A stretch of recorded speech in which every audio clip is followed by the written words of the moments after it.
Hello friends, இது சனிக்கிழமை எடுத்த வீடியோ தான். அக்கா வந்திருக்கா அப்படின்ட்டு அம்மா மீன் எடுத்திருந்தாங்க. மத்தி மீன். இங்கே வந்து மத்தி மீன் சொல்லுவாங்க, நம்ம ஊர் பக்கம் வந்து சால மீன் சொல்லுவாங்க. அதை எடுத்திருந்தோம். இது தக்காளி வெங்காயம்லாம் வெட்டி வச்சிருக்கு. இது எதுக்கு அப்படின்னா, நான் வந்து மேலே தக்காளி சாப்பாடு செய்யறதுக்கு எங்கள் வீட்டில் செய்யறக்காண்டி எடுத்து வச்சிருக்கேன்.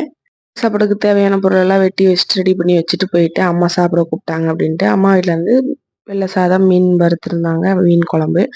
சாப்பிட்டு முடிச்சுட்டு வந்து மேலே தக்காளி சாப்பாடு செய்யலாம் அப்படின்ட்டு எங்களுக்கு தக்காளி சாப்பாடு செஞ்சுக்கிட்டு இருக்கேன்.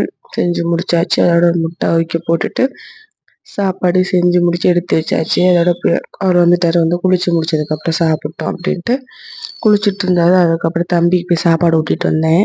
சாப்பாடு விட்டு அவரும் சாப்பிட்டு தூங்கிட்டு அதோட சாயந்தரம் நாங்கள் ஹாஸ்பிட்டலுக்கு போனோம். அக்காவுக்கு கொஞ்சம் ஹாஸ்பிட்டலில் பார்க்கலாம் அப்படின்ட்டு போயிருந்தோம். அதுக்கு தான் கிளம்பியிருக்கோம். தம்பி அதுக்கு தான் கிளம்பியிருக்கான்.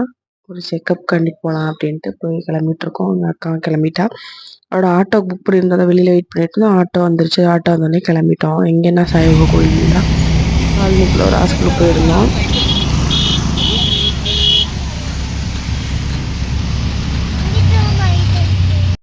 ஹாஸ்பிட்டலுக்கு வந்தாச்சு. அக்கா உள்ள போயிருக்கா. நாங்கள் வெளியில் உட்காந்துருந்தோம் 3 பேரும்.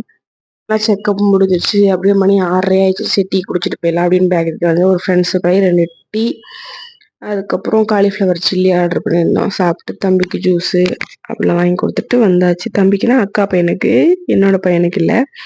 வாங்கி கொடுத்துட்டு வந்தாச்சு. ஃபைனலாக உங்களுக்கு வீடியோ பிடிச்சா லைக் பண்ணுங்கள். பாய்.